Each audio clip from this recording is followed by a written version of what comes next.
Do you get tired of the typical pilgrim meal on the Camino? I do. Keep watching and I'm going to show you some Camino hacks that will make your food experience healthy, enjoyable, and very affordable.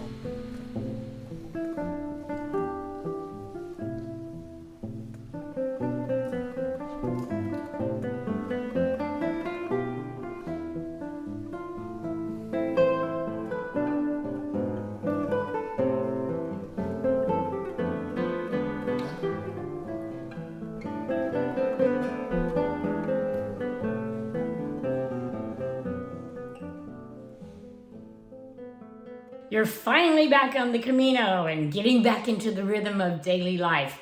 You know, cafe con leche and chocolate napolitano for breakfast. Perhaps a fresh Zumo, you know, the fresh squeezed orange juice.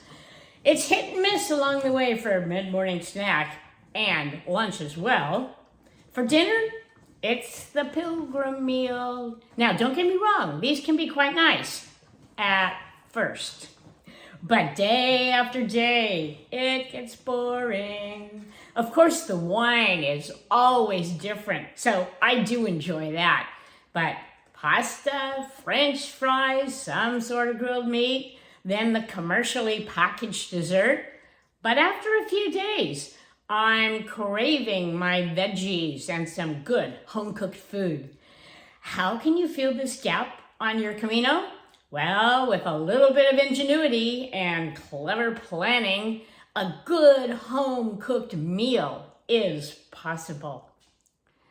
The key word here is planning. In your hotel room, you typically have a couple of cups, a couple of spoons, a coffee maker, an electric kettle, tea bags, cream and sugar, an iron, and an ironing board.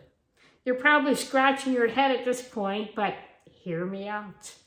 We're going to make some delicious food using these items. First of all, spoons. They're itty bitty and good for their intended purpose, stirring your coffee or tea, but that's about it.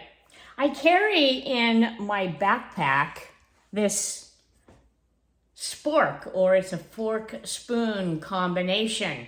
It's really handy and it doesn't weigh much at all. I picked it up at REI, but you can get them at any sporting goods shop or like Whole Foods or similar grocery stores. Then I need to acquire some aluminum foil. I don't need a whole roll, and that would be quite a lot of weight to add to my backpack. So what I do is, when I'm in a restaurant eating, I ask the chef for some aluminum foil. And I hold up my hands to indicate how much I want. After profusely thanking him, I finish my dinner, pay, and take my foil back to my room for use in the morning. Welcome to my hotel room. Actually, it's my kitchen, but for the purpose of this video, it's a hotel room. So first of all, I've got my ironing board, I've got my hotel iron, and I have a couple of towels from the bathroom. What I'm gonna do first of all is roll up the towels like that, and the other one. There we go. Now I'm gonna place them on the board. I'm gonna get that iron. I'm going to turn it on to a high setting, but with no steam, and set it in between the towels, prop it up, and hey, I have a cooking surface. Remember that aluminum foil that I got from Chef in the kitchen last evening? Well, I'll take the aluminum foil, and what I'm gonna do is make a little pan, so to speak, out of the foil.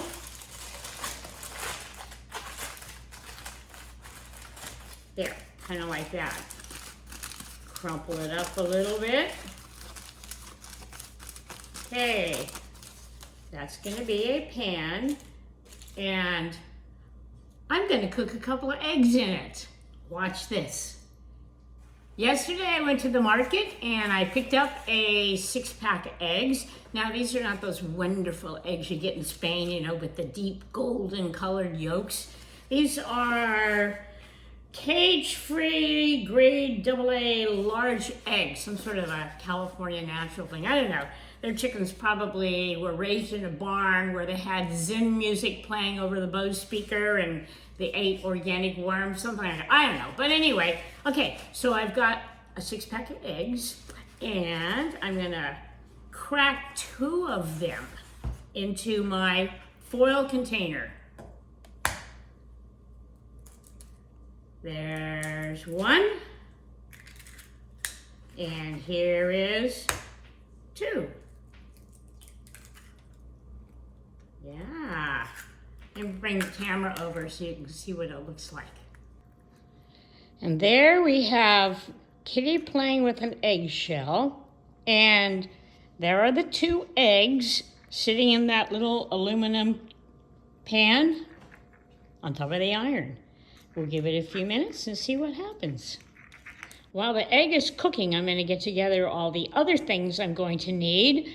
I'm going to be making a toasted egg and cheese breakfast sandwich. While I was at the store yesterday, I also picked up a sandwich roll, some cheese. This is a Havarti with dill. And I'm going to pull out my combination wine opener knife, which I never travel without, and open up the knife. Now for the sandwich roll, I'm just gonna cut off some slices. So I'll get this little end here, get another slice here. I'm going to be making a grilled panini. So there we go, I got my 2 slices of bread for the sandwich. Now let's get a little cheese action going here. Okay, cutting the cheese. That should be good. On my egg and cheese sandwich, I like a little mustard. And I have found that you can actually get mustard in the little packets at most of your grocery stores in Spain, but I'm not in Spain, so I'm gonna just use my whole grain mustard. Spread a little bit of it on the bread like that. There we go. Okay, now I'm gonna take the cheese and put the cheese on the bread, put the bread back together. Then I'm going to get some more of that aluminum foil.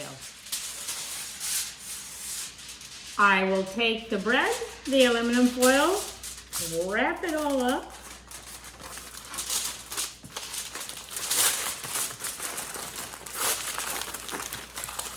and then it's going to go on my panini press in a minute, as soon as my eggs are done. Let's check on those eggs and see how they are. Ah, perfect. Okay, time for the panini press. So, just in case I have a little spillage of my sandwich, I'm gonna go ahead and put down a hotel towel. Then I'll put my panini and I'm gonna hit it with the iron to toast the bread and melt the cheese. And then after that's done, I'll pull it apart, put the egg in it, and there's my breakfast. Pushing with a little bit of pressure on the sandwich because we want to get everything pushed together as in a panini press. And high heat iron. Turn it over, get the other side done. If you're not sure what it's looking like inside, just stop for a minute and open it up and see how toasty the bread is. Let's see how this one is.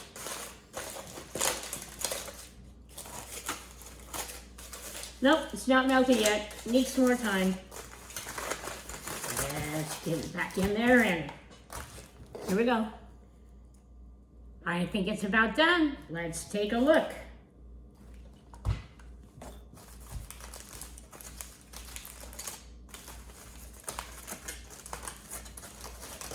Ooh, oh my goodness. Yep. Ooh, look at that. Not bad. Okay, so now let's pull the sandwich apart. All that ooey gooey stuff. And I also picked up some walnuts. I like a little crunch. Okay, I'm going to put a couple walnuts in there. Then we're going to take those eggs and put it in the sandwich. Ha ha ha ha. Yeah. Look at that. Okay, fold it up and give it a try. Ooh, wow. Oh my goodness. Mmm. Oh wow. Mmm. That runny egg. Yummy. Mmm. Oh wow. Yeah. Now that's a breakfast. While I'm eating my breakfast panini, I'm going to start working on my sandwich for midday. So the rest of that bread, let me go ahead and cut a couple of slices. Just like that. Love this knife. Okay, so I've got 2 more pieces of bread. I am going to make a peanut butter, chocolate, banana, toasted panini sandwich for lunch today. So I got my peanut butter and I'm going to liberally saturate the bread with that lovely oily peanut butter. Okay, perfect. Now I'm going to get my chocolate. My chocolate is Lindt extra creamy milk chocolate. Love this. Okay, so we'll open it up. Take out that much. A little more. That much. Oh, and this is for me to go with my breakfast sandwich. I love chocolate for breakfast. Okay, so now we have the bread, the peanut butter. Next, I need banana. Here's my banana. Let's just slice a little bit of this.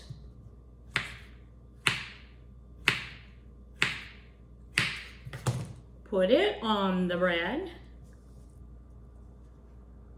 And of course we want a few extra peanuts, just because, okay? So we'll put on a couple of peanuts there. Okay. Close the sandwich up. Put it in another piece of aluminum foil.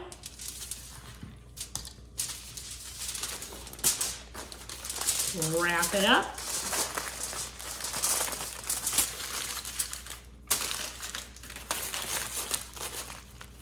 Take another piece of chocolate. And here we go, back to the panini press. There. Okay, we got the sandwich down on the towel.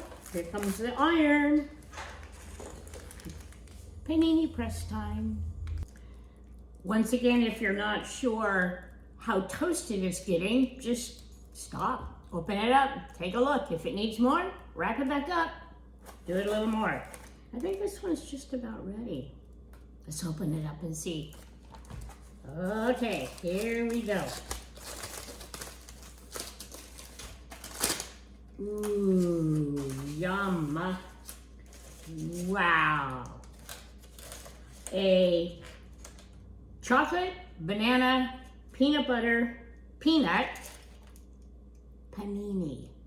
In my book, that beats the tortilla español bocadilla any day. Yum. So I'm just gonna wrap it back up. And there's my lunch for along the trail. So I did breakfast and I did lunch, all in my hotel room. I'm going to leave you with another music selection, again for 4 French horns, played by my husband and myself. I love this digital stuff. If you're a pilgrim, you know this song. If you know a pilgrim, you probably have heard this song because they play it over and over and over, and we all love it. It's written by a pilgrim friend from down under, Dan Mullins. Yep, you know what we're about to play. First of all, thank you, Dan, for sharing your music with all of us, and my sincere thanks to you for allowing me to arrange this wonderful song for 4 French horns. Please enjoy.